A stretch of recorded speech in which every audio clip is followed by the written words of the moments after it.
Hello friends, in this video you will see a manhwa called Undercover, Chaebol High School, Part 1 to 2. Please put a like and subscribe if you like this video. This is going to help us a lot. Thank you. In the description below the video you'll find time codes that you can use to quickly switch between parts. Let's get started.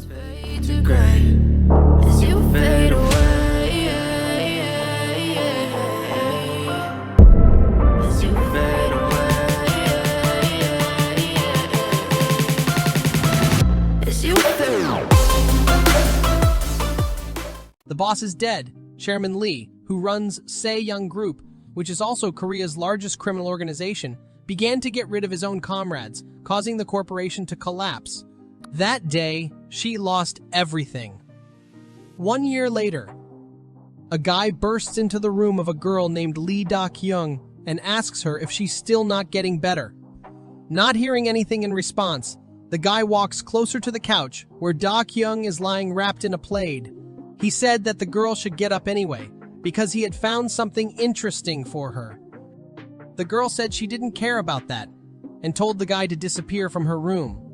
The guy said he had some news about the chairman, and the girl was immediately interested in it. She snapped out of her makeshift cocoon and snatched the paper out of the guy's hands. It was a picture of the school. The girl didn't understand anything and asked her friend what it could mean. The guy said that it wasn't exactly an ordinary school. Only the children of Korea's wealthiest Chaebol.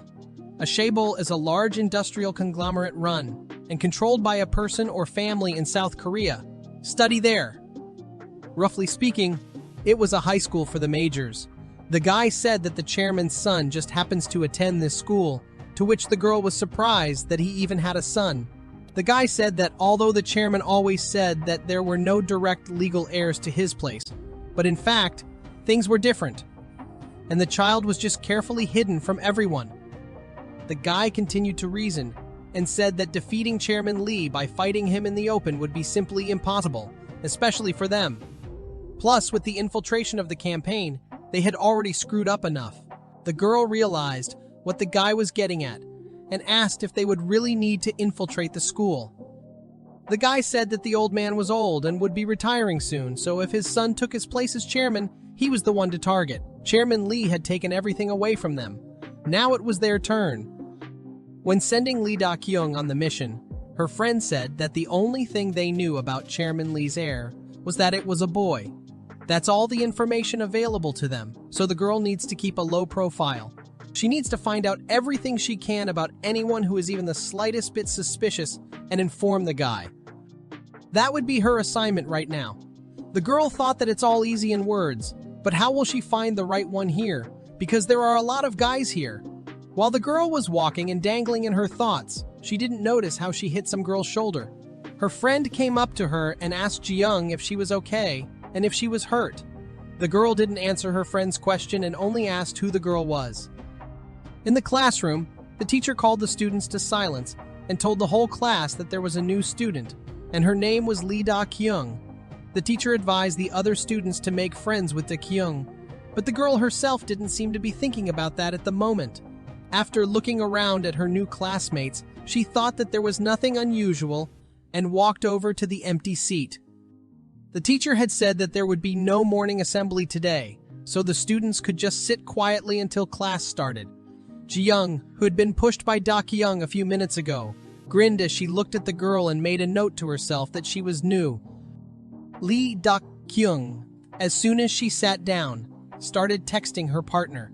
He texted and asked how the girl got to school and if she noticed anything suspicious. The girl replied briefly that she hadn't found anything. Then the guy wrote that the most important thing in her assignment was to be vigilant and not to show the correspondence to anyone. At that moment, Ji-young walked up to Da-kyung's desk and kicked the unfortunate piece of furniture with her foot. Da-kyung managed to hide her phone in time and hold the desk in place with one hand. The girl asked what her classmate needed from her, and Ji-young was even a little scared because the girl's reaction was strange and too calm. But in time to pull herself together and not lose the angry look on her face, Ji-young said that Da-kyung was a real jerk and asked if the girl was taught to apologize when crashing into someone. Da-kyung asked what the hell Ji-young was talking about, But Ji-young let her classmates' words pass her ears and asked her friend Kim Soo-jung if her father had said anything about which entrepreneur's daughter was transferring to them. Soo-jung said that she hadn't heard about it, and since neither she nor Ji-young knew about it, it only meant that Lee Da-kyung was a 4th-ranked student and was very lucky to get into an elite school. Da-kyung looked at her classmate and wondered what kind of rank system nonsense she was talking about. Meanwhile, Ji-young explained that their school had a 4-rank system. The school has a hierarchy based on the position of the family. Families close to the president, members of parliament and conglomerates, and other high-ranking people are the highest rank, which is the 1st rank. The 2nd rank includes entrepreneurs, celebrities, and the simply rich. Those who know the higher-ups through social gatherings outside of school are in the 3rd rank. The rest are unknown people like Lee Da-kyung, who are in the 4th rank. After Ji-young explained the ranking system, she said that Da-kyung, who doesn't even reach the 4th rank, has no right to talk to Ji-young, who is a 2nd ranker. Approaching the new girl's face, Ji-young said that if she didn't want to die, then she better not arise. Satisfied with herself, the girl turned around and walked away, while her friend giggled at the fact that Ji-young had scared the new girl so much that she wouldn't even do anything. But Da-kyung didn't care about those girls. On the contrary, she thought the ranking information that Ji-young had told Ji-young was very useful for her assignment, because since the 1st-ranked students were the children of very powerful people, she should only check all the 1st and 2nd ranked students. The bell that signaled lunchtime finally rang. In the cafeteria, Da-kyung was pleasantly surprised because this school gave steaks to the students for lunch. Sitting at lunch, the girl thought that working under such conditions was wonderful. As soon as she wanted to start her lunch, a message came on her phone. She immediately grabbed her phone and there was a message from her coworker. He was a bit indignant that he asked her to report every hour and the girl didn't. The girl replied that even a dog doesn't get touched when it eats and asked if she was worse than a dog. The guy texted her to not show her temper at school. Just when she thought about how pissed off her partner was and decided to finally take up her food, Ji-young walked up to her. The girl purposely twisted her food tray right into Da-kyung's food and pretended not to notice her. Da-kyung was literally infuriated by this. She didn't understand what they all wanted from her. She was already thinking of nailing that girl somewhere. Looking at her tray, she realized that thanks to her classmates' nastiness, she now had 2 steaks and thought that maybe Ji-young wasn't such a bitch after all. Suddenly, Ji-young's girlfriend intervened and tried to take the steak from Da-kyung's tray and said that if her friend didn't want to eat, she could just give her portion to her. This act made Da-kyung very angry, and she clutched at the girl's arm and told her in a threatening voice to put the meat back. Ji-young looked at this and took the fork away from her friend and threw it away along with the steaks. She said she didn't give up that steak for nothing and wanted to say that she warned Da-kyung to keep her head down. But Da-kyung was so furious at the girl's behavior that she forgot about her partner's request to keep her temper and be as quiet as possible. She stood up abruptly and grabbed Ji-young by her shirt and slammed her into the table. Grabbing a fork, she swung around and wanted to stab the girl in the eye with the cutlery, but stopped in time. This show was seen by all the students gathered in the cafeteria, and they started to discuss it. Some of them suggested to stop the girl, and some of them couldn't understand what kind of girl she was. A little overcome with his aggression, Da-kyung puts down his fork and, stepping away from Ji-young, walks out of the dining hall. Ji-young, completely shocked, slides off the table and seems to be completely unaware of what's going on right now. Her friends immediately run up to her and ask her what happened and how Ji-young is feeling, but the girl couldn't say anything and even wet herself because of the stress. As she left the dining room, Da-kyung thought that she should have gotten rid of her habit of getting excited at the sight of food. Suddenly, some guy appears in front of her and smiles, claps her and tells her that it was cool to watch her take down Jung. The girl couldn't understand what the guy wanted, but the guy immediately said he wanted to be friends with her and asked for her name. The girl thought about whether to tell him her name or not, but she remembered that her partner had asked her to find out as much as she could about anyone who was suspicious and tell him. Then the girl still said her name was Lee Tae-young, and she transferred today. The guy said his name was Han Jong-un, and after digging into his phone for a bit, he handed the smartphone to the girl, asking for his number. At that moment, students started to come out of the dining hall, and when they noticed this, they started to whisper that since Han Jung-woon was taking the new girl's number, she was obviously a high-ranking girl, especially since what she did to Jung was unthinkable for someone of lower rank. After giving the guy her number, Da Kyung thought that it was certainly great that a potential target had come to her on her own, except she didn't understand why everyone was staring at them abruptly. That could have been a problem. The girl handed the phone to Jong-un and was about to leave, but the guy cleverly got in her way and asked where she was going. He said that if she was going to the cafeteria, he would like to walk there together since he thought Da Kyung hadn't eaten. The girl said she shouldn't do that and wanted to go in another direction, but the annoying guy blocked her path again and asked why she didn't want to go with him.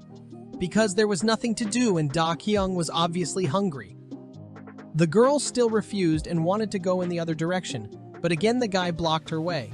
He did so several times, offering to take a walk together because he knows a beautiful place with a good view, and then offered to show her the school because Dae Kyung had just transferred. The girl felt uncomfortable and decided to run away from him, hoping that he wouldn't follow her. Having closed in the toilet stall, the girl decided to call her partner. He immediately started joking that she was only on her first day of school, but had already managed to find a suitor and asked his name. The girl was in no mood to joke and said that guy's name was Han Jong-un and asked her partner to see if there was any information about him. The guy tried to run Jong-un's name, but it turned out that it wouldn't be that easy since access to personal data was blocked. The guy said that this would probably be the case for every student at this school. The girl said that, in that case, the partner just needed to put more effort into it. After all, he is a hacker after all. The guy replied that he was a hacker, of course, but not a wizard. There's a multi-layered defense system here, so he's powerless, so they need to change the plan. Now Dae Kyung needs to get close to him and find out more. The girl sighed and asked what it would take to befriend the guy. Her partner was surprised at such a question and called her a dummy, but said to listen carefully. He said that, as a man with a lot of experience in lovemaking, he would give her a couple ways. First, the girl should impose herself as naturally as possible to go home with him. She can chat about all sorts of nonsense at the same time and he can tell her something. Then you can offer to eat together tteokbokki, which students love so much. Then you can have a snack at some cozy cafe and take pictures for social media. Finish on this will be sad, so you can also go to karaoke. And in the evening, the girl can walk next to him in the setting sun and hint that she does not want to go home, offering to eat ramen. The girl skeptically asked if this could work, to which he received the answer that the option is a win-win. She'll also need to make friends with some of the girls because if she gets close to them, she'll learn information about the other students. But most importantly, she would have to remember about the ramen. The girl dropped the call and thought it was already a waste to ask her partner what to do. Coming out of the restroom, Da Kyung looked around and hoped that Jong-un had already given up. The girl suddenly thought about the fact that Lee's surname was quite common. Then why was it necessary to hide the heir's name? Realizing that she didn't want to waste her time on this, the girl wanted to leave, but suddenly she heard Ji-young's voice yelling at someone and demanding to give something back. She argued with the guys, one of whom asked who the hell she was to demand to give his phone back. Then the girl demanded to delete those pictures and said that he had no right to take pictures of other people's missteps. Da Kyung decided to find out what was going on and remembered her partner's words about her needing to make friends with some of the girls, but she was so reluctant to do so. The guy said that even if Ji-young tried to do something, it's unlikely that she would succeed. She can act all she wants, but that kind of thing won't pass in front of Jae Ha-yoon. He said that his parents work for Ji Hee-yeon's father, and he's not likely to just let that spit in his direction. He said that he really enjoys seeing how stuck-up Hwang Ji-young can't even say a word. If that's the case, he'll put the photo on Facebook too. The girl told him not to dare to do that, but suddenly, Lee Dae-kyung appeared and pulled the guy's hand down with a sudden movement. She asked Ji-young what happened, and she said that the guy had pictures of her peeing and wanted to put them online. The guy was furious that the girls were ignoring him and asked if they thought he wasn't capable of hitting a girl. Then Da Kyung just took his phone away from him and gave the item to Ji-young, telling her to delete everything and remember to clean the cloud. This finally pissed the guy off and he swung around to hit Da Kyung. But the girl easily dodged and knocked him out with a sharp move. After calmly asking Ji-young if she was done, Da Kyung took her phone from her and placed it next to the guy, took her hand and led her away from that place. The other guy who was watching this scene immediately started waking up the main person in their company, Ji Hyun. After taking off his night blindfold to sleep, Ji Hyun asked what happened. Then the other guy said that Oh Won-jun got a good beating from a girl and now he's lying unconscious. Ji Hyun asked the girl's name, and the guy pointed to where they were going and said that the girl's name was Lee Da Kyung, and she was new. The girl sat on the stairs and Da Kyung happily ate the goodies that Ji Yeon bought her in gratitude. Da Kyung told her classmate to eat too, but she said she didn't want to because she was on a diet. Looking at a satisfied Da Kyung eating her food, Ji-young wondered who she was and what kind of family she was from. She does whatever she wants, throwing herself into fights. This was actually the first time she heard the name Lee Da-kyung. Ji-young couldn't understand who the girl's parents were, that she lets herself do such a thing.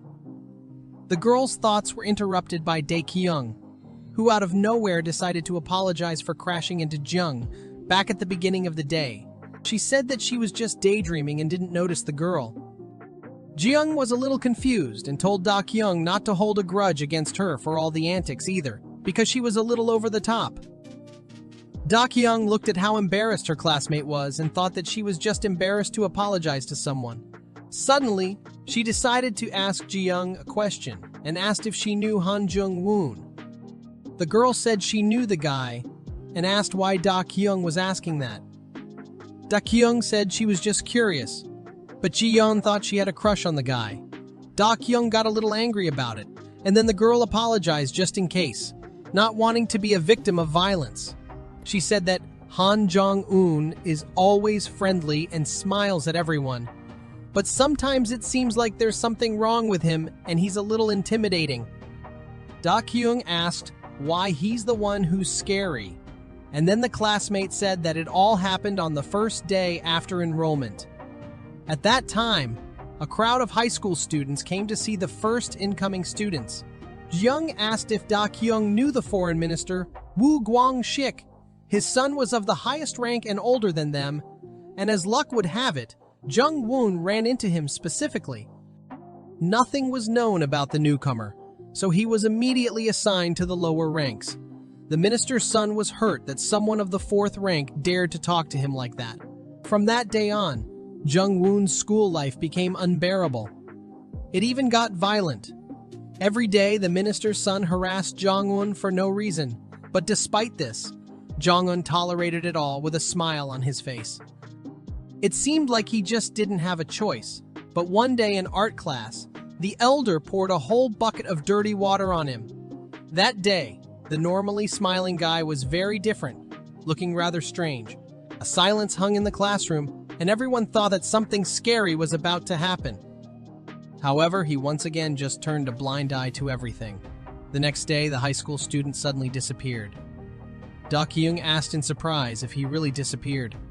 Jung said he disappeared without a trace, and they never heard from him again. Jung said it was strange because the guy was the son of the foreign minister. Because of that incident, everyone thought that Han Jung-woon was being covered up by a powerful person. Lee Da Kyung thought about it and decided that there was a possibility that Jung-woon was the one she was looking for. Ji-young chuckled and said that after that incident, a lot of people started to wonder if Jung-un killed that guy. Suddenly, the object of the girls' discussion was sitting next to them. The guy said that they have an amazing imagination. The stunned Ji-young covered her mouth with her hands, while Da Kyung was just surprised. The girl took Jong-un's hand and took him aside. She wondered what was wrong with this guy and didn't realize if he had heard everything. Da Kyung took the guy outside and put him against the wall and asked him why he was chasing her tail. The guy said with a carefree smile that he just had an awakened interest. Da Kyung didn't understand why he was so calm. She wondered if she should take her partner's advice. Suddenly, Da Kyung asked if Han Jung-woon really liked her, to which the guy replied positively. The girl thought he was kidding, but if it was true, it would be even easier for her. She gathered her courage and decided to invite the guy to eat ramen together. The guy was surprised by this and asked again if it was at his house. The girl said he was, to which the guy laughed. He said that Da Kyung was funny, and since she wanted to, they could meet after school and he would make her ramen. The girl was a little surprised that this method actually worked. Once classes were over, Jong-un was waiting for Lee Da-kyung right outside the door to her classroom. As they walked out of the school, all the students looked at them strangely. Jong-un asked why the sudden change in attitude. She is now offering him to eat ramen together, while she was avoiding him at first. The girl said she pondered and decided that she wouldn't mind befriending him. She asked if his parents would be okay with Jung-woon having a friend over, and if it was okay to just show up at his place.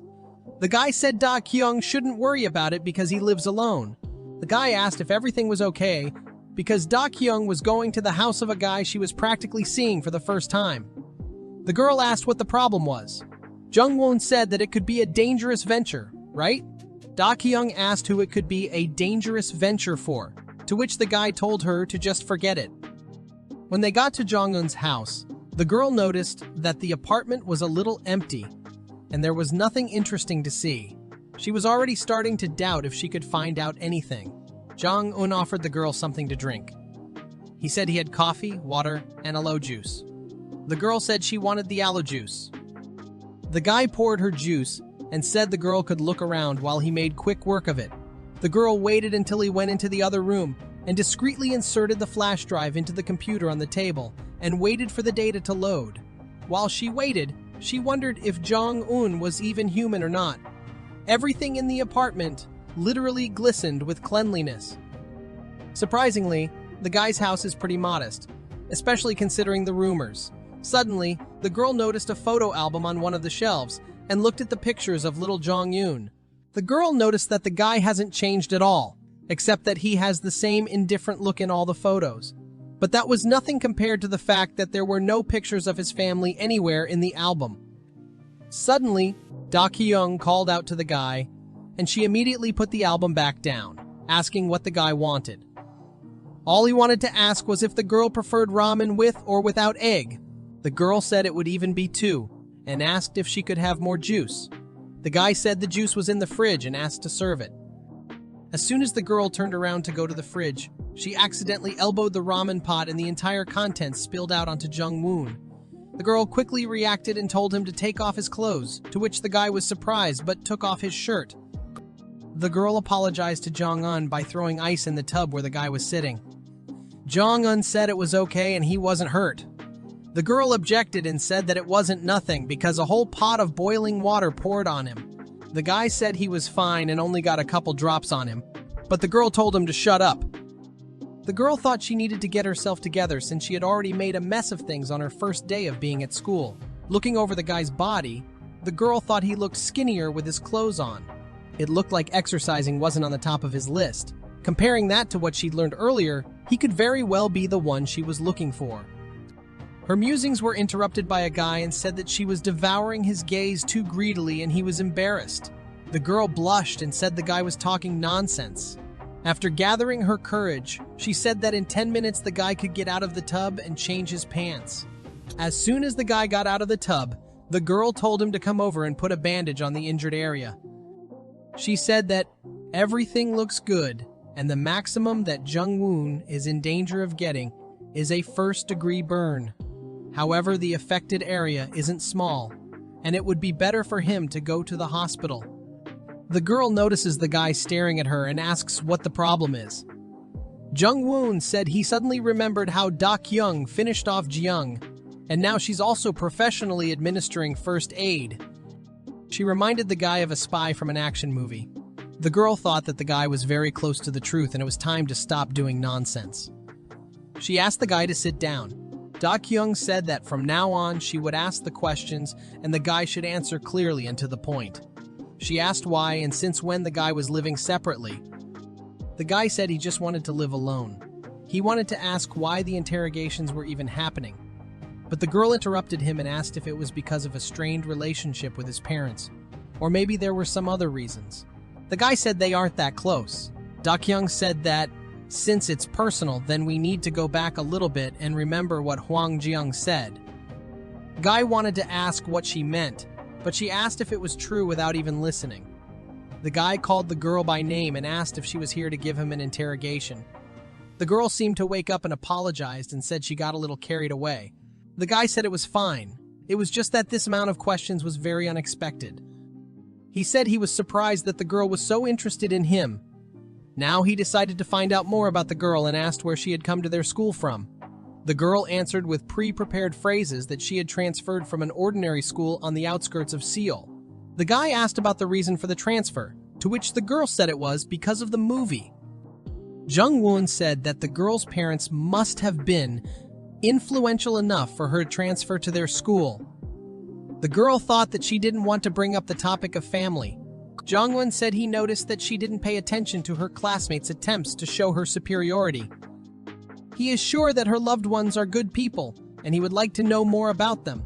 Dae-kyung said her parents are simple and warm people. After sitting for a while, she said it was time for her to leave. The guy asked if it was time for her to go, to which the girl said she'd better not stay too long. She thought she had downloaded the data and looked at everything, so that was enough for today. The guy asked if she knew the meaning of the phrase "eat ramen." The girl didn't understand why the guy asked that. Jung-woon said that his intuition was right and he should have said that. When the guy explained the meaning of the phrase, the girl blushed and thought she was going to kill her partner.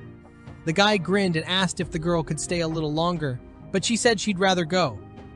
Suddenly, her phone rang, and after apologizing, she went into the bathroom to answer it. The girl answered it and asked what was wrong, because she texted that she was going to Jung-woon's house. But instead of answering, the girl heard her partner screaming. She immediately ran out of the bathtub and told Jung-woon that she had something important to do and quickly ran out of the guy's apartment. As Da-kyung ran to her house, she wondered what was going on with her partner. She thought someone had attacked him, but she couldn't even imagine who, because to the rest of the world, they no longer existed. Finally running home, she opened the door and was horrified. The apartment was trashed, and in the middle of the room, a wounded Cho Dae-hoon was sitting on a chair. The girl asked if the guy was alive and rushed to him, but a man swung a bat at her from behind. The girl reacted quickly and blocked the blow with her hand and, trying to see the attacker's face, asked who he was. Without waiting for an answer, the girl hit the unknown man and he fell to the floor, got up very quickly and ran away.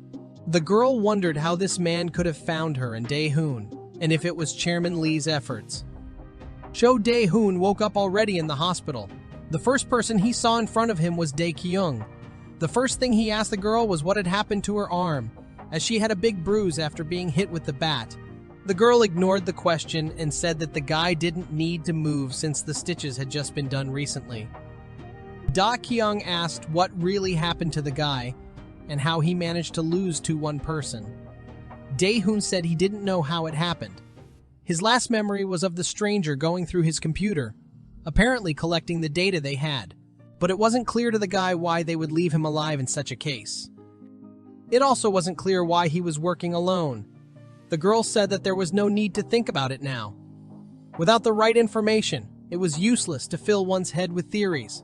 Da-kyung said that they needed to look for a place for a new base and get rid of all evidence related to them. At that moment, she tossed the guy a flash drive that had all the information from Jung-woon's computer on it. She said that the guy would need to study them. Dae-hoon immediately perked up and asked how that boy was doing and if they had a good time. The girl didn't like that and hit the guy. Taking him by the collar, she said that he should have warned him about what those words meant if he wasn't in a hurry to go to the other world. This picture was seen by a nurse who came to the ward and kicked the girl out of the room. The girl decided to go out on the roof of the building to think about her own thoughts for a while. Suddenly, she remembered her former boss. She remembered how the woman had advised her not to worry so much because Da-kyung was doing well as it was. Da-kyung thought that if the boss were alive right now, she would probably say something like that. Da-kyung stood next to a guy who was smoking a cigarette without even noticing him. Thinking it was time for her to go back and clean up the office, she turned around and wanted to leave when suddenly the guy called her name. The girl turned around and looked around for the guy. Not remembering him, she asked if they knew each other. The guy looked at her and said that means she was the one who beat up June. The girl didn't realize who she was talking about until the guy came out on the roof.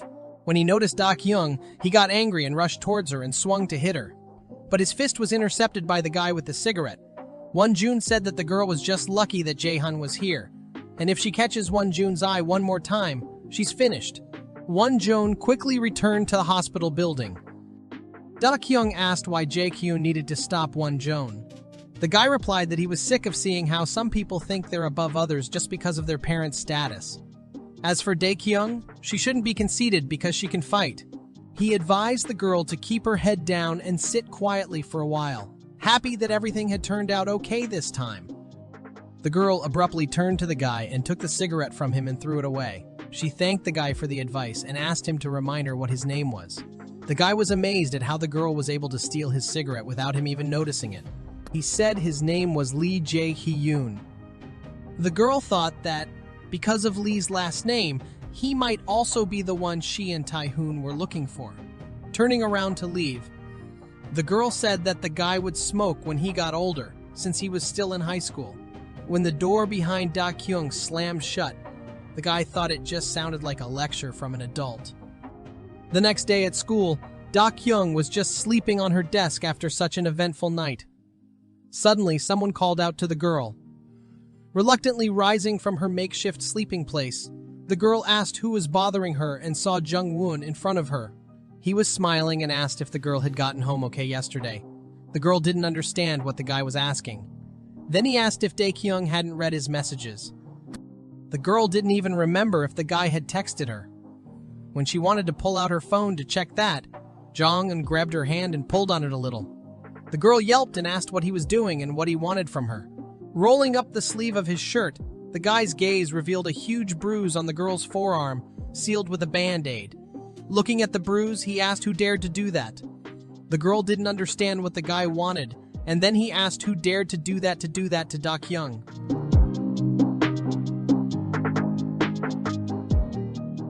Lee Da-kyung and Han Jong-woon were sitting at the nurse's station. The guy asked Dae-kyung if she really wanted to say that she accidentally fell and hit herself. The girl said that's exactly what happened, and she sat there wondering why she was even sitting there and making excuses to this guy. Han Jong-woon said that the girl didn't know how to lie at all. She got indignant and asked why she would do that. The girl said that everything is fine and she shouldn't be so worried. She wanted to get up and leave, but Jong-un blocked her way and asked where she was going. The girl said that she had a class and she didn't want to be late, to which Jong-un said that she had slept through the last class peacefully. The girl was getting angry and thought that Jong-un's behavior reminded her of a caring father. Suddenly Da-kyung's phone rang, but she didn't remember leaving her cell phone on the table. Jong-un went to pick up the phone, but the girl realized that she couldn't let him see who was calling or, God forbid, answer the call. The guy was about to grab the phone and tell Dae-kyung that some Cho Dae-hoon was calling her, but the girl came up to him and told him not to touch the phone. Jong-un grabbed the phone and decided not to give it to the landlady. The girl was taken aback by such insolence and asked him to give the phone back. The guy asked why Da-kyung was so nervous all of a sudden. He also asked if the call was from the criminal who hurt Dae-kyung's hand. Da-kyung asked angrily why the guy thought she should be involved with such a person. Jung-woon said that until he hears an honest answer from the girl, she won't get her phone back. Then Dae-kyung said that it was one of her bodyguards calling, which the guy didn't believe either. He said he asked her to answer honestly. Dae-kyung was already completely pissed off by the guy's behavior, so she decided to try to get the phone herself. As soon as she grabbed her things, she immediately got excited, but suddenly she accidentally stumbled and fell to the floor with Jong-un. At that moment, the door of the nurse's station opens and Lee Jae-hyun enters the room. Seeing this picture, he didn't seem to be too surprised, but he decided to ask if it was Lee Dae-kyung.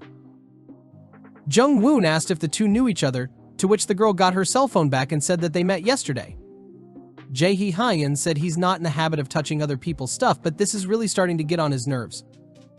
Jung-woon asks why he's suddenly getting nervous, to which Jae-han replies that he's been acting really mean to girls and now he's flirting with a new girl who doesn't know anything. Jung-woon asked if Jae-han was jealous. The guy replied that Jung-woon is talking nonsense. Jung-woon asked since when did Jae-hyun stick his nose in other people's business. Dae-kyung took advantage of the guy's altercation and slipped out into the hallway. She thought that after the two of them, she had no energy left and would need to eat. Meanwhile in class, Hwang Ji-young approached one of her friends, Kim Soo-jung, and offered to go to the restroom with her. The girl was a little confused and said that her teacher asked her to go in, so she couldn't go with her. After Soo-chong refused, Ji-young sat down with another friend and offered to go shopping with her after class, but she said she had plans of her own. When class was over, Ji-young walked out of the classroom and ran into her friends. She asked why the girls were standing there instead of going to lunch and offered to go together. One of the girls said she was on a diet, and the other girl abruptly bent in half and said her stomach twisted badly. Ji-young started to suspect something, but still went to the cafeteria alone. As the girl walked, all the students looked at her askew and even giggled at her. Clutching her head, Ji-young couldn't believe that she was now an outsider in the school and thought that yesterday's commotion was to blame. But at the same time, she thought that all these students should be grateful to her for being friends with them, despite the fact that they all belonged to the third rank. Ji-young had already pulled out her phone and wanted to call and complain to her father, but she remembered their conversation in the morning. In the morning, Ji-young's father had told her that things weren't going well in his company right now. Because of that, he asked his daughter to reduce her spending at boutiques to at least 30 million won for a while. At that time, the girl thought how bad the company was doing that her father had to limit her out-of-pocket expenses. Thinking back to that conversation, Hwang Ji-young wondered if the students might have gotten wind of the trouble at her father's firm. Standing in front of the dining room, the girl thought that there was no way she could eat alone. Suddenly, she saw Lee Da-kyung, who was eating alone.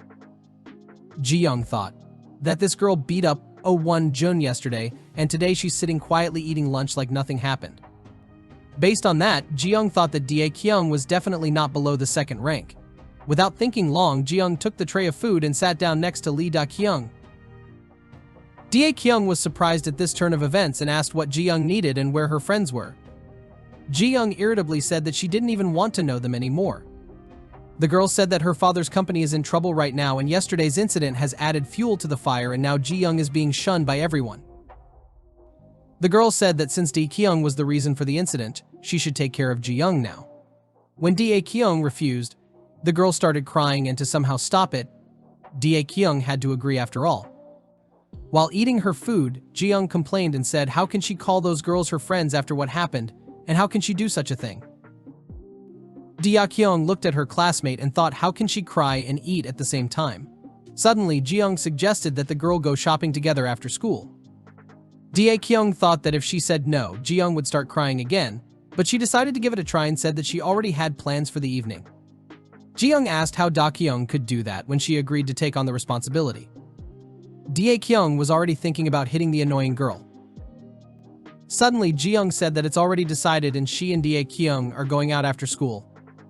Ji-young wants to post new pictures on Instagram and prove to her friends that she's doing well without them, so Dae-kyung has to find time to go out. After thinking for a while, Dae-kyung decides that it's for the best since she can ask Ji Ya-yeon about Lee Jae-hoon and Han Jong-woon while she's out. Dae-kyung agreed to go with Ji-young, which Ji-young was very happy about. After school, Ji-young's driver took the girl to a huge shopping mall. Da-kyung looked at the building from top to bottom and a bad feeling settled in her soul. Ji-young had tried on a lot of clothes in the fashion boutique and always asked Dae-kyung for her opinion on the clothes. A tired Da-kyung said that all the outfits were great, but she didn't think that 3 hours of shopping was too much.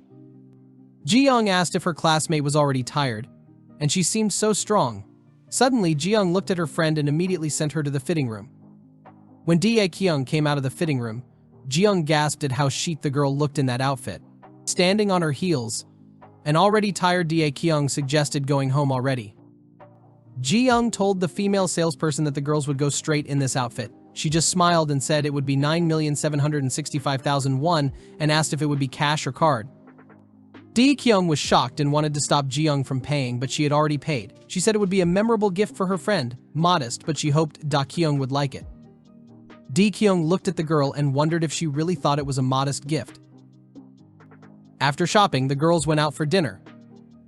During dinner, Ji-young stared intently at her friend sitting across from her, causing Dae-kyung to wonder if she had something on her face. With a sly smirk, Ji-young asked the girl to honestly answer if she was a rank 1 representative. Dae-kyung asked what made the girl think that. Ji-young asked if she was still mad about yesterday's incident. The girl had apologized after all. Ji-young explained that Won-jun wouldn't let something like that go unnoticed, which meant that the girl had somehow managed to fix it. Dae-kyung couldn't figure out which person they were talking about at first, but Ji-young said that guy was the heir to the Won-jun holding company. Dae-kyung asked if it was such a famous company. Ji-young was surprised that her friend didn't know such a thing, but she still explained the situation. Won-jun is a relatively young corporation without a long history. It's only 20 years old. However, in recent years it has been gaining more and more influence in its niche. After analyzing this information, Dae-kyung decided that Won-jun could be ruled out as a suspect. Ji-young was surprised that Lee Da-kyung didn't know anything about the others and there was no information about her herself. She then speculated that Dae-kyung's family is in the upper class and it could very well even be some foreign corporation. Dae-kyung said that the girl just made a big deal out of it, and that Lee Jae-hyun just helped her with Won-jun. Ji-yeon asked if that's really true. Lee Jae-hyun is a guy about whom nothing is known, yet he is bypassed by even the most powerful. Ji-young waited for more details and Dae-kyung thought it was worth watching Jae-hyun. Suddenly, Ji-young asked if her friend Lee liked Jae-hyun. Without waiting for an answer, she said that Dae-kyung had it written all over her face and would definitely set them up. Lee Da-kyung told her not to mess around and literally dragged her out of the restaurant. The girls left the mall in the evening as it was getting dark. Ji-young kept chattering about how everything she said today would remain a secret, and Dae-kyung realized that no matter how hard she tried, Ji-young would still hear what she wanted to hear. Ji-young walked to the car where the driver was already waiting for her and asked if Dae-kyung wanted a ride to her house. The girl said no, and Ji-young gave the girl her bag of clothes and said she would go first. However, she said Dae-kyung was obligated to call her when she got home. As soon as Ji-young left, Dae-kyung sat on a bench at the nearest bus stop and took off one shoe. She was very tired, but she thought that at least she hadn't suffered for nothing. Based on the information she had gathered, Won-jun could be ruled out, but the unknown Lee Jae-hyun was worth knowing more about. However, due to her fatigue, she decided that she had enough for today. Looking at her bloody feet, she thought about how to get to the office. Suddenly, a box of band-aids appeared in front of her. Looking up, she saw Lee Jae-hyun in front of her. The guy said he happened to notice the girl.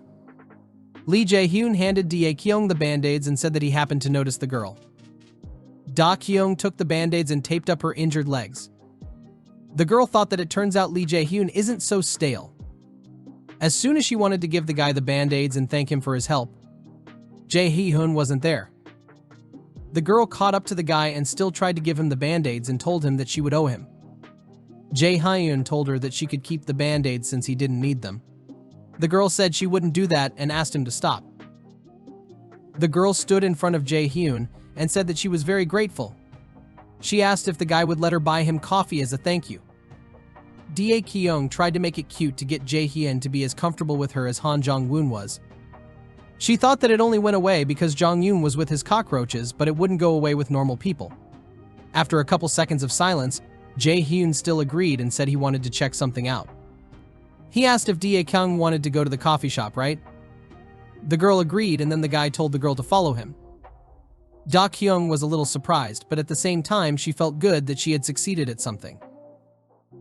At the cafe, the girl was brought her dessert and coffee. When she saw the dessert, she thought what kind of fool came up with the idea of stuffing a croissant into a waffle. But it was delicious. She remembered why she'd come here with Jae-hyun in the first place and decided to get some information. She asked if Jae-hyun came here often. The guy didn't say anything and Dae-kyung decided to do it the old-fashioned way, but Jae-hyun beat her to it. He bluntly asked who sent the girl. Dae-kyung gave him a surprised look and the guy continued. He said there's no information about the girl's transfer and her file is empty. On top of that, she's good at martial arts. He asked if she really thought she was well trained. The girl sat in shock after saying that and wondered what was wrong with this guy. Jae-hyun said she better say everything now or else it will be worse. Dae-kyung thought that it would be logical that she would be exposed sooner or later, but she didn't think it would be so soon. The girl thought about how much more Jae-hyun knew. She had already reached for the knife attached to her hip, but she was able to pull herself together in time. Jae-kyung thought that if the guy knew something, there would be no point in talking like this. It was likely that he was just bluffing. Da Kyung made a surprised face and asked if Jae-hyun thought she was a spy. The girl said that martial arts is just self-defense and a childhood hobby. About the personal information, the girl answered with a question to a question. She asked if Jae-hyun did the same thing. She said that it's not difficult at all for her to confirm her background, but she's not burning to do it. Unlike her boyfriend, Da Kyung just recently transferred to this school and doesn't know anyone yet. It's hard for her to trust people in a situation like this. Now she's sitting there listening to such ridiculous accusations from a person who has been hiding all the information about herself for the second year. Jae-hyun interrupted her and said that they should end the conversation for now. The girl thought that as soon as the conversation started about Jae-hyun, he immediately decided to cut it off. The girl asked why he was digging at her, to which Jae-hyun just remained silent. Then she asked if he had agreed to coffee just for the sake of this conversation. Dae-kyung thought that there was nothing strange about such actions. It was a natural reaction to something unfamiliar. Come to think of it now, Han Jong-un was just too friendly. The girl's musings were interrupted by Jae-hyun, who asked if she was dating Han Jong-woon. The girl said that if he was referring to that morning incident, then let him forget about it. The guy said it was already time for them to leave. Da Kyung was a little upset that she didn't get to find out anything. She got up from the table and twisted her leg a little and would have fallen if Jae-hyun hadn't caught her by the elbow.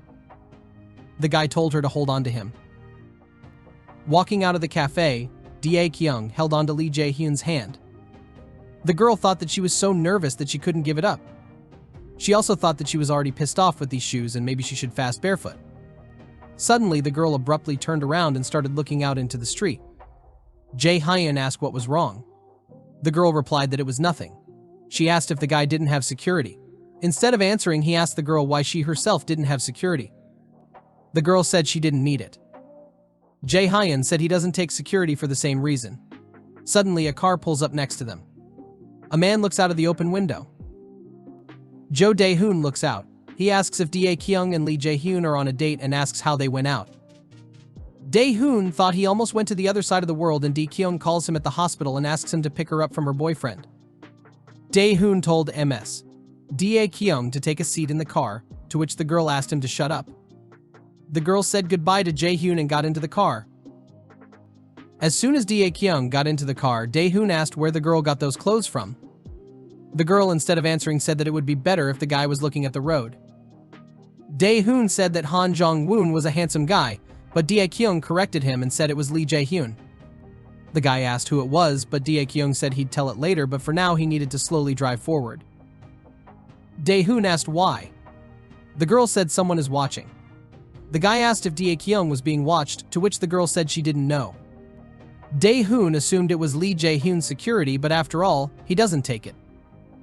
The guy asked what to do in the end since they have to turn left at a stoplight. The girl told him to stop whining and keep going straight. Lee Jae-hyun, who was standing at the same spot, took out a pack of cigarettes from his pocket and brought one to his mouth. Lee Jae-hyun's men appeared out of nowhere and one of them flicked a lighter, helping the young gentleman to light up. The second man told Jae-hyun that the chairman was telling him to go home. He wanted to say something about yesterday's incident, but the guy prevented him from doing so, asking if he wasn't telling them all to work clean. It was a rainy day. At school, Oh-won-jun's friend came over and said that they needed to talk. The guy got up from the makeshift recliner as other students and walked out to his friend. Won-jun asked what the guy's news was. When they came out, the guy asked Oh-won-jun if it was all for interest or not. Won-jun didn't understand the question. Then his friend already asked directly if Won-jun was overdoing it. This idea could be dangerous because the guys don't know these people they're talking about. Won-jun, without looking away from his phone, told his friend not to bother with something like that, because he had thought of everything himself. And if the friend doesn't like something, he can leave. The guy asked Oh-won-jun to stop and listen to him, but he just kept saying that the friend could leave. Then he couldn't take it anymore and asked Oh-won-jun why he was so worked up lately. He's doing whatever the hell he's doing and doesn't even think about what will happen if Jae-hyun finds out. The guys are having a good time. At his friend's statement, Oh-won-jun only gave an ambiguous snicker and ordered the student standing next to him to take off his glasses. As soon as he did so, Oh-won-jun slapped him hard in the face several times. The guy fell to his knees and Won-jun asked his friend, Kim Yoon-dae, why he was always prying with his opinion. He said that he didn't touch the guy just because they've known each other for a long time. However, that doesn't mean that Kim Yoon-dae should forget his place. Yoon-dae apologized and Won-jun said that if he has nothing else to say, he can fuck off. Suddenly, a voice was heard behind Won-jun's back. When he turned around, he saw Han Jung-woon, who was helping a beaten-up student up. The guy said that it was time for Won-jun to stop beating everyone up. As soon as Jung-woon left for a while, he started beating up again. Jung-woon asked if Won-jun never learned anything from what he got from Dae-kyung. Won-jun was very angry at those words, but he couldn't hit Han Jung-woon for some reason. After cursing under his breath, he went to his classroom. Han Jung-woon walked to Dae-kyung's classroom and was about to open the door when he was called out. It was Lee Jae-hyun. He handed him a bag and told him to give it to Lee Dae-kyung. When the guy opened it, he saw Dae-kyung's school uniform and asked where the guy got it from, but there was no answer. In class as usual, Ji-young was annoying the tired Dae-kyung with her chatter. The girl asked her friend to pick something, and when she agreed and wanted to show her her favorite option, a bag of school uniforms came down right in front of Dae-kyung. Han Jong-yoon sat down in front of the girls and asked what was so interesting that they were discussing. He assumed that they were discussing what Dae-kyung was doing yesterday with Lee Jae-hyun. Dae-kyung, looking at her uniform, got excited and thought that she had lost it last night. She asked Han Jung-woon where he got her uniform from. The guy said that Jae-hyun asked him to give it to her. He asked if she and Jae-hyun had met yesterday. The girl said that they met in the evening. The guy then asked if it was just the two of them, to which the girl also answered positively. After those answers, Jong-un asked what they did yesterday that Dae-kyung was left without clothes. Dae-kyung said that it wasn't what the guy thought and that there was no need to make up nonsense. To that, Jong-un asked what really happened then. Jae-yeon, watching Dae-kyung and Han Jong-woon's showdown, thought it was straight out of a romantic movie. She thought that after seeing her, Dae-kyung looked at Lee Jae-hyun and yesterday she was acting like an innocent sheep. That fact must have really upset Han Jung-woon. In Ji-young's mind, there was a love triangle in which Han Jong-woon was in love with Dae-kyung, the girl was in love with Lee Jae-hyun, and Han Jong-woon and Lee Jae-hyun were feuding with each other. The girl was ready to melt, but Dae-kyung's face was begging for help, so Ji Yae-yeon showed the guy a photo of her with Dae-kyung and said that they were at the mall last night. Because of this, Dae-kyung just took off her uniform to change into the clothes she bought. The guy picked up his phone and asked if she had any more pictures of Dae-kyung because he wanted to see her in something else. Thinking quickly, Ji-young said that if that was the case, he could come by next week since Dae-kyung had promised to come too. Dae-kyung looked at her classmate in shock, thinking, when did she make such a promise? The guy asked if it was okay. Ji-young said that she doesn't usually invite guys to her house, but one time an exception could be made. Dae-kyung asked if her opinion counted, but Ji-young and Jung-woon continued to discuss their upcoming meeting. In the end, they agreed on Monday without asking Dae-kyung's opinion. As soon as Lee Da-kyung got home after school, she was greeted by Jo Dae-hoon asking if she was already out of class. The girl mumbled something. Dae-hoon asked if it's really great to have school right next door to the house. The girl said that they met in the evening. The guy then asked if it was just the two of them, to which the girl also answered positively. After those answers, Jung-un asked what they did yesterday that Dae-kyung was left without clothes. Dae-kyung said that it wasn't what the guy thought and that there was no need to make up nonsense. To that, Jung-un asked what really happened then. Ji-yeon, watching Dae-kyung and Han Jong-woon's showdown, thought it was straight out of a romantic movie. She thought that after seeing her, Dae-kyung looked at Lee Jae-hyun and yesterday she was acting like an innocent sheep. That fact must have really upset Han Jung-woon. In Ji-young's mind, there was a love triangle in which Han Jong-woon was in love with Dae-kyung. The girl was in love with Lee Jae-hyun, and Han Jong-woon and Lee Jae-hyun were feuding with each other. The girl was ready to melt, but Dae-kyung's face was begging for help, so Ji-yeon showed the guy a photo of her with Dae-kyung and said that they were at the mall last night. Because of this, Dae-kyung just took off her uniform to change into the clothes she bought. The guy picked up his phone and asked if she had any more pictures of Dae-kyung because he wanted to see her in something else. Thinking quickly, Ji-young said that if that was the case, he could come by next week since Dae-kyung had promised to come too. Dae-kyung looked at her classmate in shock, thinking, when did she make such a promise? The guy asked if it was okay. Ji-young said that she doesn't usually invite guys to her house, but one time an exception could be made. Dae-kyung asked if her opinion counted, but Ji-young and Jung-woon continued to discuss their upcoming meeting. In the end, they agreed on Monday without asking Dae-kyung's opinion. As soon as Lee Da-kyung got home after school, she was greeted by Jo Dae-hoon asking if she was already out of class. The girl mumbled something. Dae-hoon asked if it's really great to have school right next door to the house. The girl said it was perfect, except for the lack of air conditioning and the building's deterioration. The guy said there's nothing you can do here. Considering the distance, price and safety, you couldn't find a better place. Suddenly, the guy asked why Dae-kyung looked so tired. She said she would love to see the guy if he would try to walk to school by himself. She also asked if Jo Dae-hoon had checked Han Jung-woon's computer data flash drive. The guy said that he was just waiting for Dae-kyung to show it to her. The guy asked the girl to come over and asked if she was sure if the computer was really Han Jung-woon's. The girl looked at the guy with incomprehension.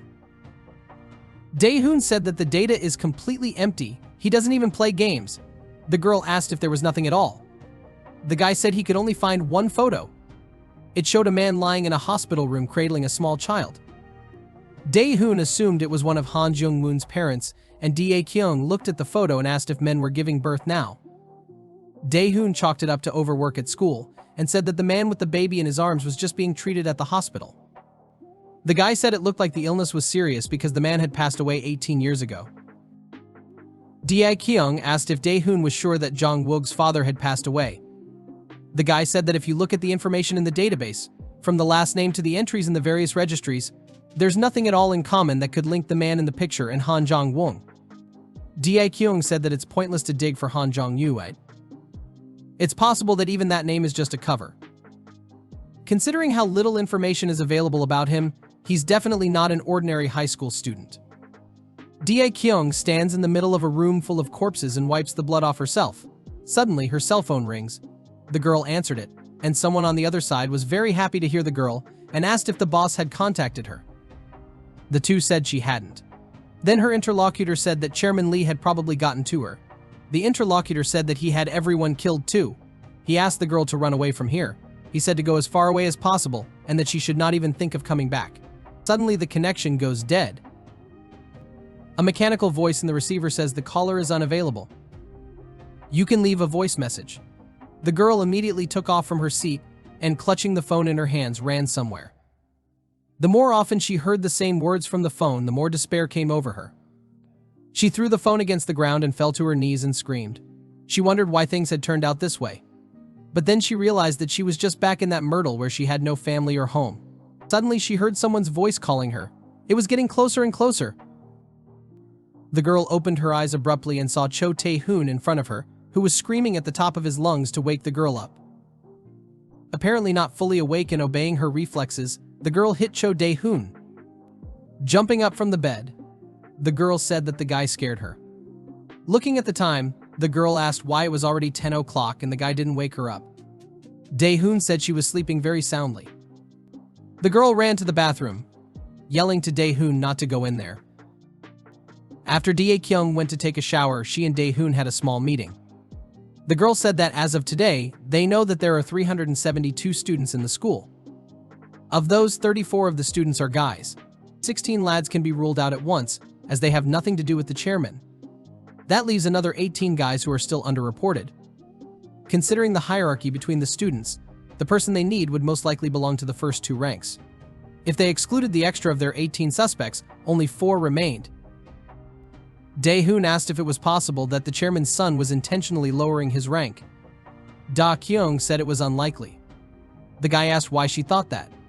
Da-kyung said that rank in school is determined based on accurate data. Many know each other outside of school through social gatherings. Some, on the other hand, are unknown individuals at all. There are also exceptions. Since the lower ranks are treated like trash, there have been cases where, after having a falling out with the higher ranks, they managed to get away with it thanks to unknown patrons. After that, they were randomly assigned any rank. Dae-hoon said that it was all complicated for him and it would be better to go back to those 4. The guy asked if he had met one of them recently. He was referring to Lee Jae-hun. Dae-hoon said that things might be a lot easier with him. He remembered Dae-kyung saying that nothing was known about this guy. The girl had said that even so, he'd been given the rank and asked if Tae-hoon understood what the girl was getting at. Dae-hoon assumed that there was someone in tight circles who knew Jae-hyun's background. The girl said that it must be someone that Jae-hyun knows personally. Lee Jae-hyun gained a lot of influence in the first rank without even putting much effort into it. The second suspect was Oh Won-jun. Dae-hoon recognized him immediately and asked if it was the one from Won-jun Holding. Dae-kyung said it was the right guy, but asked how he knew that. Dae-hoon said that this guy has been in almost every media outlet. He's been dubbed the pure prince of the second generation of Chaebol. Dae-kyung said it's not that important. She told the guy to find out if Won-jun Holding is related to Sae-young conglomerate. If related, Dae-hoon should gather as much information as possible about what exactly their relationship is based on. Now it's the turn of another suspect, Han Jung-woon. Dae-hoon immediately said that this guy reminds him of someone. Dae-kyung said that this guy was very suspicious from the beginning. He's always chasing after the girl, and he's obsessed with her. He's been doing something out of the ordinary and controlling since the first time they met. He's always going where he doesn't belong, as if Dae-kyung is his toy. Dae-hoon suggested that the guy just fell in love with Dae-kyung. Da-kyung said that no one knows anything about him, at least at school. No matter how many times she tries, she can't dig up anything on him, as if he cleaned everything up beforehand. After seeing her, he starts hitting on her, who is an undercover agent. Dae-hoon asked if Dae-kyung thinks that Han Jung-woon got close to her because he knows everything. He said that it's unlikely because it's almost impossible for something like that to happen. To the world, they don't exist. Unlike Dae-hoon, Dae-kyung, according to the documents, wasn't even born, so is there any chance that anyone knows about her? Dae-hoon said that all this information is giving him a headache, and to make things easier, he needs to find out everything about Oh Won-jun first. Dae-hoon said that there was one thing that was bothering her, but Dae-hoon was tired of hearing about it, so he took her out for a walk. Oh Won-jun met with some men and talked some business with them. One of them asked if the second part of the payment would follow immediately after the job was done or not. The guy assured them that money was not a problem. The man said they would need a photo of the target. The guy poked around on social media for a couple seconds and immediately found a photo of Ji-young together with Dae-kyung. Showing it to the men, he said that their target was this girl with black hair. He warned them not to get confused. If they touched the girl with pink hair, they wouldn't be in trouble. The man who was the head of the group asked if their target was a schoolgirl. If that was the case, he could handle it alone and there was no point in using more people. Oh Won-jun said that the girl only looked like a schoolgirl. He showed him the false tooth he had to put in after meeting Da-kyung. He said the mere thought of her knocking out his tooth with one punch made him boil with anger. If it had been that easy, he would have done it himself. The team leader said he understood. Oh Won-jun's job was only to take care of the bounty and they would handle the rest on their own. Suddenly, the second man asked if the girl reminded him of someone. He asked if the ringleader remembered the one who had taken a fancy to their elder. Won-jun was interested in this and asked him to tell him too. The man said it was their business since it had been about 20 years since then. Won-jun insisted on being told what it was all about. Then the man said he didn't even know how to put it properly. Then he showed the young master a photo and told him to look at the woman with black hair. After looking at the photo, Oh Won-jun laughed and the men said they should go now. After laughing, Won-jun said to the empty space that Lee Da-kyung was impressing him more and more. The words spoken by the lecturer passed by Dae-kyung. She was sprawled out on the desk and peacefully dozing.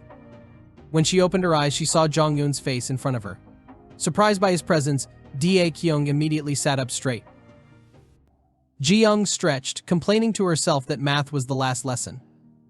As she yawned, she noticed Dae-kyung talking to Jung-woon about something. To be more specific, Dae-kyung didn't understand why she had to run between classes during class. Jung-woon, on the other hand, nonchalantly replied that it was more interesting here, and no one had asked him if he could or couldn't do that, and he wasn't carrying his bag at all. Suddenly, Ji-young stood in front of them with her arms at her sides.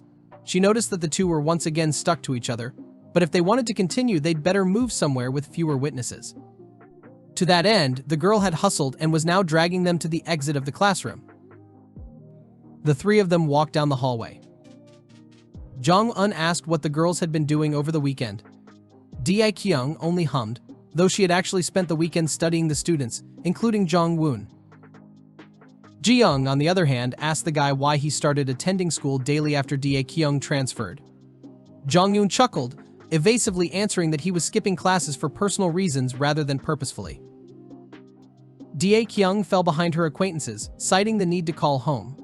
While Ji-young and Jung went ahead, the girl texted Dae-hoon that she'd be in an apartment 10 minutes away from school and asked that if there was nothing urgent, to text rather than call.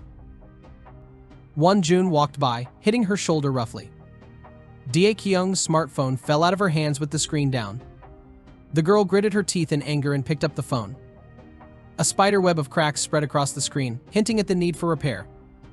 Dae-kyung turned to the culprit, who was having such a hard time just bypassing the girl instead of pushing the issue. She demanded that she pay for the repairs and then get the hell out of here. The irritated Won-jun responded by offering to pay for Dae-kyung's knocked out teeth, but the girl called the dentist services moral compensation for Ji-young. With a grin and raised eyebrows, the guy still decided to pay for the repairs, but in a very humiliating way he threw the money under Dae-kyung's feet and said the rest of the money would not be returned. Won-jun hinted at the girl's poverty and even mockingly wondered how she could even get into this school. Dae-kyung was barely holding back the urge to nail the bastard.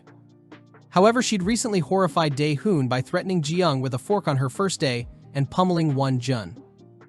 He had shaken her by the chest and tried to put it into her dark-haired head that this was an unusual school and not just any student.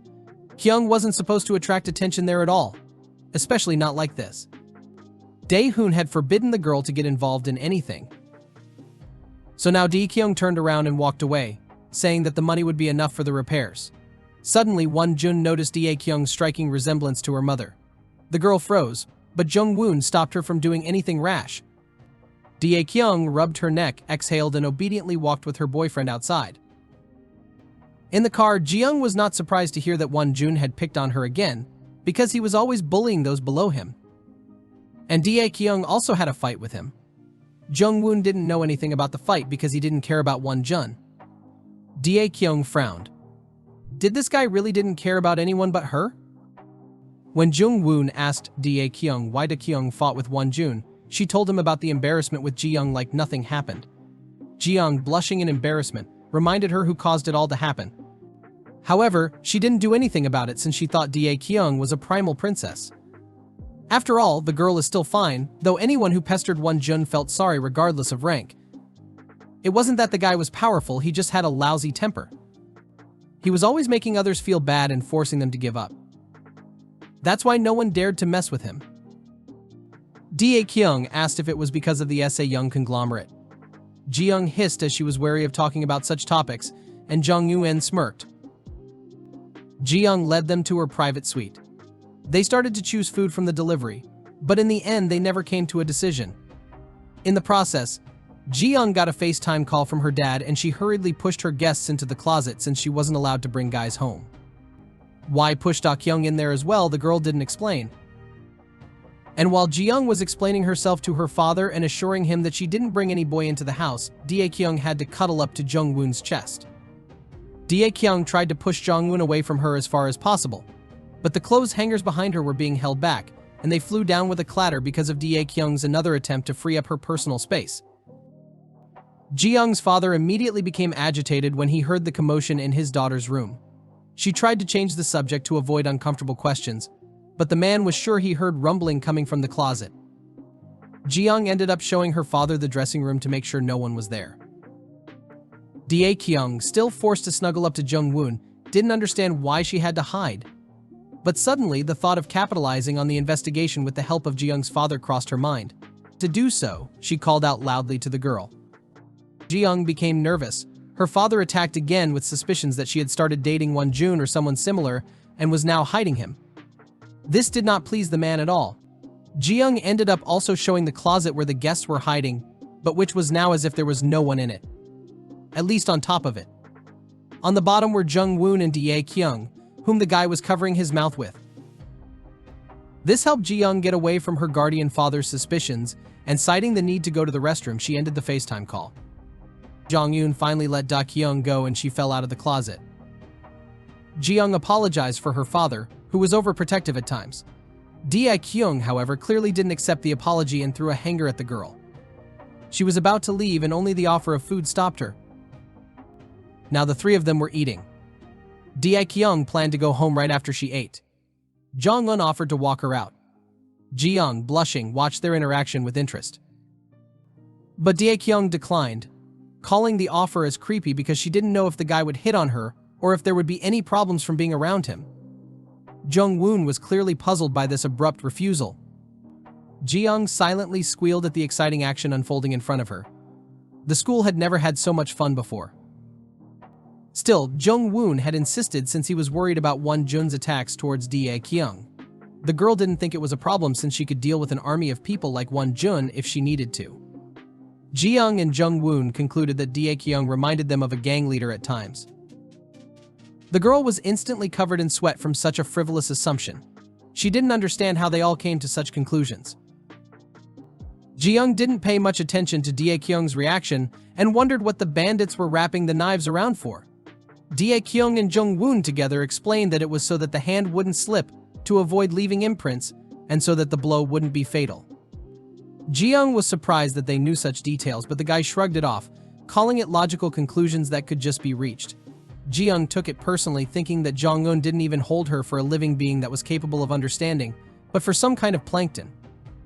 The guy countered that plankton were quite living beings. Ji-young turned indignantly at him, and Dae-kyung laughed at their altercation. Jong-un stared at the girl in surprise. It was the first time he had seen her smile. Ji-young, for that matter, did too. Dae-kyung thought she had smiled at them before, but the way she was grinding her teeth with a grim expression on her face didn't fit the definition of a smile. They didn't pursue this topic further. Instead, Ji-young asked Dae-kyung how it felt to be popular. The girl called her acquaintance's words complete nonsense. When Ji-young stuttered about Dae-kyung's date with Jae-hyun in an effort to prove her point about popularity, the girl lay on top of her, trying to shut her up. Jong-un started cleaning up while the girls were having fun, or rather one of them was suffering from nausea while the other was looking at her smartphone like nothing happened. Ji-young looked at him, noting how caring and diligent he was, but unfortunately he wasn't her type, because she liked the pretty ones. Dae-kyung was surprised, because if Jung-woon isn't handsome, then who is? Ji-young immediately shouted to the guy that Dae-kyung thinks he's handsome. The girl threatened her, and when asked how many relationships she had, it turned out to be 0. This really surprised Ji-young, and she started looking at the acquaintance from different angles, trying to find a flaw. She found it hard to believe that the beautiful Dae-kyung was not in a relationship. Jung-woon, who had come to see them fiddling, on the other hand, was guessing about the girl's lack of experience. But then his phone rang and Dae-kyung found it the perfect moment to run away, which she actually did. On the way, Dae-kyung thought about how Jung-woon was obviously worried about the wrong person. The girl had entered school to kill a person in the first place. But it's normal for these high school students to have crushes and friendships. Thinking about it made Dae-kyung feel like crap. Probably because she wanted to feel something like that too. While putting on her school uniform and playing a high school girl, Dae-kyung was too relaxed. Suddenly, a man came from behind and put a knife to the girl's throat. The unknown man told her to do as he was told or he would cut her. Dae-kyung was surrounded. However, the girl didn't look scared. She only clarified with them her assumption that Won-jun was their customer. One of the men put his hand on her shoulder, but Dae-kyung grabbed his hand and pulled him to the ground. A fight broke out. One of the men even managed to wound the girl tangentially in the elbow area, but she ended up smashing his nose and taking the knife away. The attackers, who didn't expect the seemingly fragile girl to fight back, were confused, and then, angry, threw themselves into the fight. But in the end, Dae-kyung almost stabbed the man she'd knocked down with the knife, but at the last moment she remembered Dae-hoon's displeased voice forbidding her to touch anyone who wasn't involved in the case. She bounced back. The man thought she had not had the guts and immediately kicked her in the face. One of them ran away, but Dae-kyung didn't follow him and checked the pockets of the already defeated man. He had nothing on him but a fake ID and a disposable cell phone. Just ordinary gangsters. It was unlikely that the chairman had sent them. It was more likely that Won-jun had actually pulled something stupid like this. Suddenly, a third man came up from behind and smashed a bottle against the back of Dae-kyung's head, and then hit her again.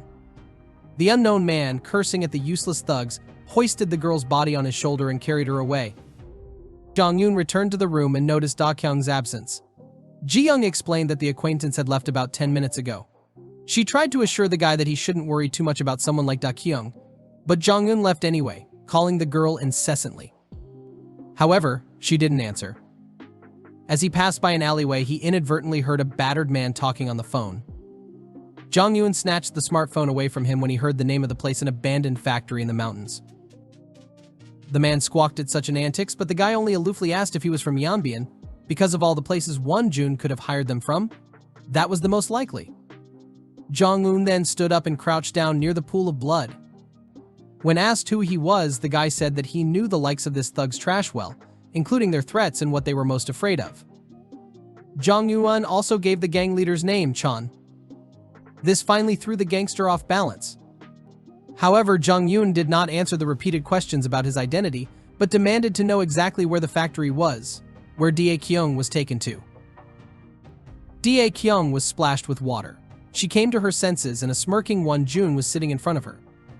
Lee Da Kyung moved her bound hands. Wonjun smirked, because he was sure that her hands were tied tightly. He scoffed, but Da Kyung didn't listen to him. She was counting the people in the room and estimating how many more might be at the exit. But Wonjun didn't like her slithering gaze and he stepped on the prisoner's chest.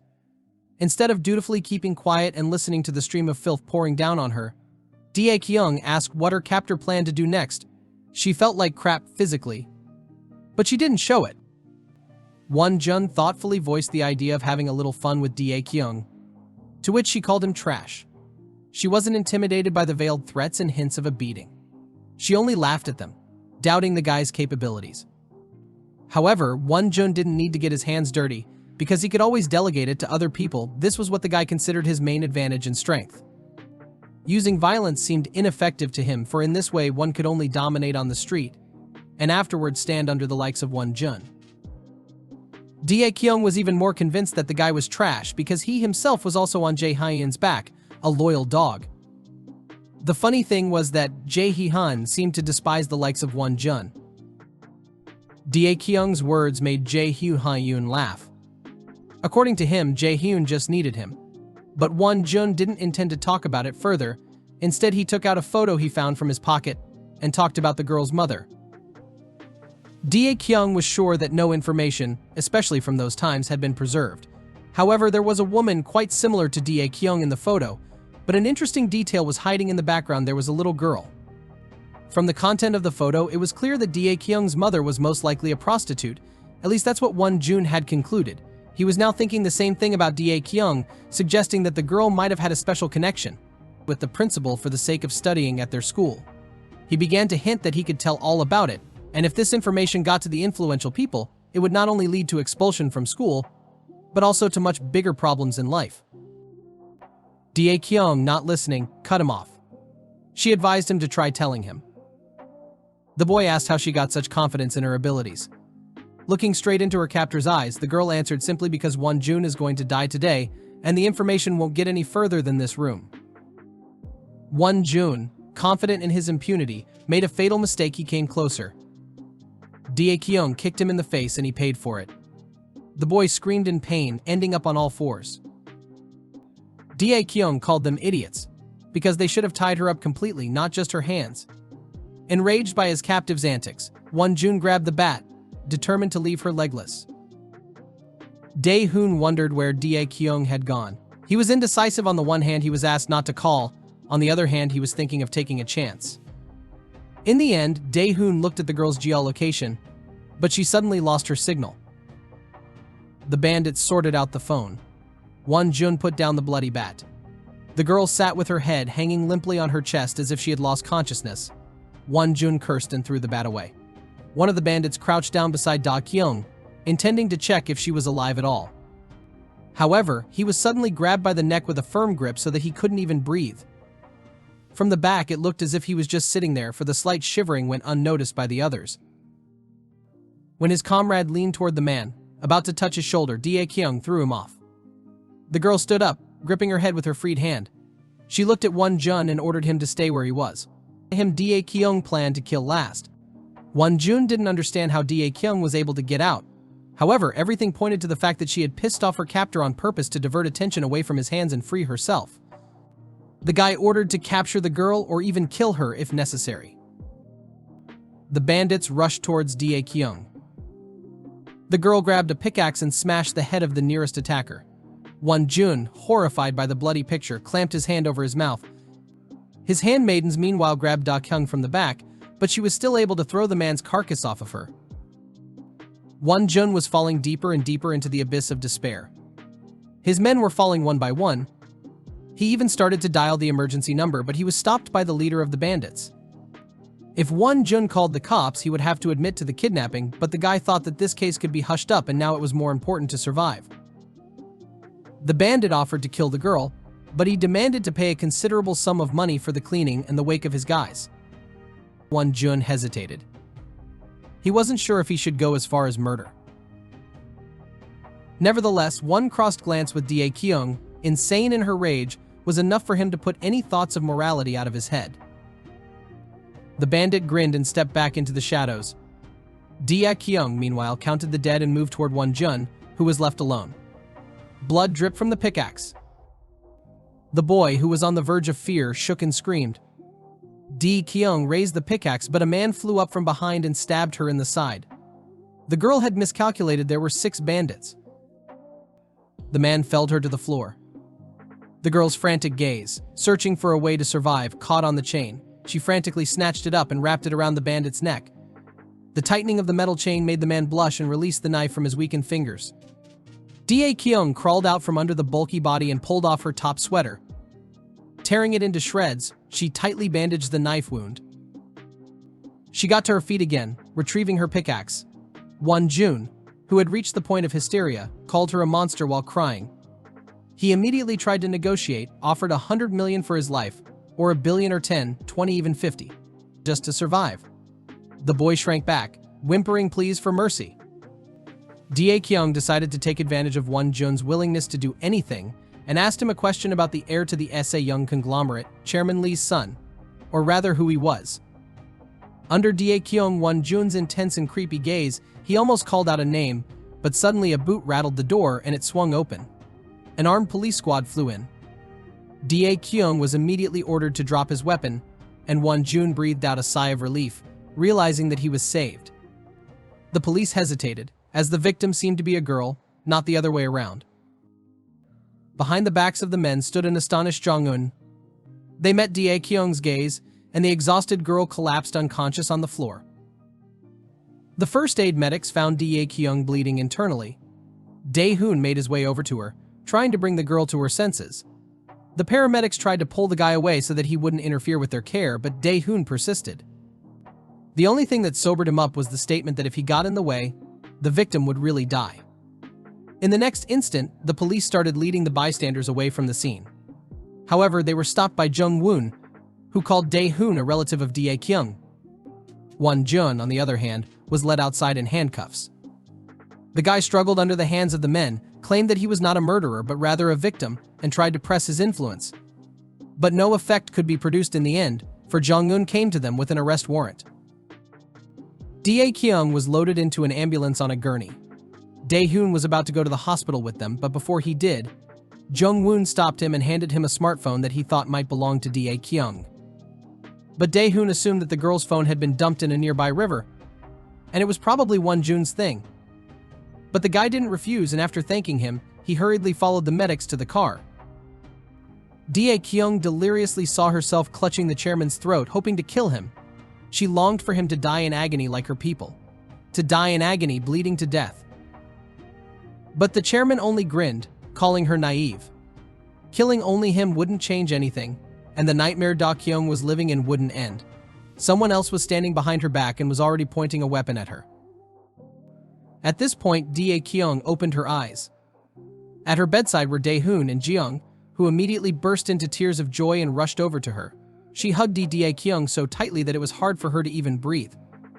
Judging from Jeong's words of remorse, she was told that the girl had been in an accident. Dae-hoon gestured for Da-kyung to keep quiet and not to change her mind. It turned out that Jeong and Dae-hoon had been chatting for 2 days while Da-kyung was unconscious. Jeong thought he was Da-kyung's brother and security guard, who, being from a rich family, had taken the job for his cousin. The girl resented that she wasn't introduced to him earlier because he wasn't like the usual rich people. Dae-hoon had obviously told her this nonsense and it was annoying. Instead of responding to Jeong's lamentations, Da-kyung asked about Jung-woon. When the girl found out that it was Jong-un who called first for help, she once again wondered who this person was. Here, Dae-hoon asked Ji-young to leave the room as he wanted to have a serious talk with Dae-kyung alone. The girl didn't argue and obediently left the room, wishing her acquaintance to get better soon. When they were alone, Dae-hoon handed Da-kyung Won-jun's cell phone. On the screen was a terse message from Jae-hoon. Just do as told. Won-jun and Sayoung had nothing but simple company deals, so maybe Jae-hoon was involved somehow. Dae-kyung handed over the phone and told Dae-hoon to go. Before walking out, he tried to cheer the girl up by showing his scar on his stomach and calling them in a whole duo. Da-kyung irritably asked him to finally get out of the room. On the bench next to Jae-hoon, Jong-un sat down. He assumed that Jae-hoon was waiting for a call from Won-jun. Jong-un was sure that the guy knew about Won-jun digging up Da-kyung. The guy didn't say anything. Jong-un continued. He didn't care about Jae-hoon's plans, but he advised him not to make an enemy of himself, thus warning him.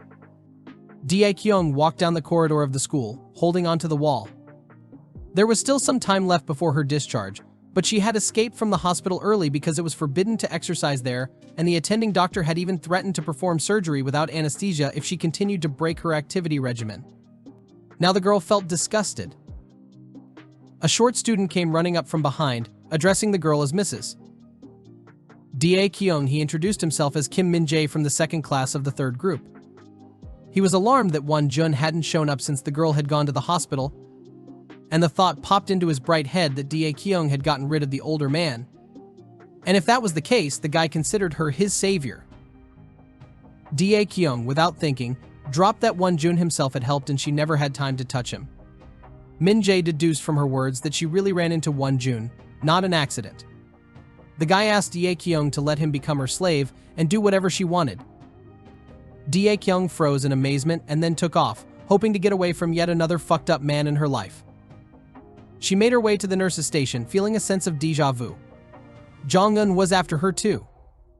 Her thoughts turned to Jong-eun, who had been at that warehouse when the police stormed it. He must have seen everything that happened there. Dae-kyung had no idea how she could explain it now. Her head was splitting and she collapsed on the bed, not even noticing that someone was already sitting on it. That someone was Jae-hoon, on whose leg Dae-kyung was now lying. The girl looked thoughtfully at his face for a couple seconds, contemplating whether or not she wanted to discuss anything with him. In the end, she decided to just rest, and so she turned away. Jae-hoon did speak to the girl, though. He knew from Jung-woon that Dae-kyung still had some time left before she was discharged, but she was here. The guy inquired about her well-being, but Dae-kyung irritably asked him to keep his voice down. Jae-hoon exhaled heavily and apologized. This interested Dae-kyung, and she sat up, asking what exactly the guy was apologizing for. After all, was it Won-jun's fault, or was it all from Jae-hoon's own suggestion after all? The guy shook his head negatively and evasively apologized for not following Won-jun. Da-kyung squinted suspiciously, mentally humming. The girl decided to take advantage of the situation and decided to demand not just words but action as an apology. Namely, she wanted to visit Jae-hoon's house. The guy gawked in surprise and refused at first. However, he still had to bring Dae-kyung to his house. Unfortunately, this guy too, like Jong-un, lived alone. They were met by a maid who was quite surprised that Jae-hyun had brought someone with him. And not just anyone, but a girl. The guy asked the maid to stop talking nonsense and just set the table for one more person. Dae-kyung was assigned a separate guest room where she sprawled out on the bed. Her head was buzzing and her whole body ached. Dae-kyung had a thought that she should have listened to the doctors after all and not overexert herself. The girl sat down, deciding that this wasn't the time for sniveling and complaining. Everything needed to be explored. Behind one of the doors, she spotted Jae-hoon.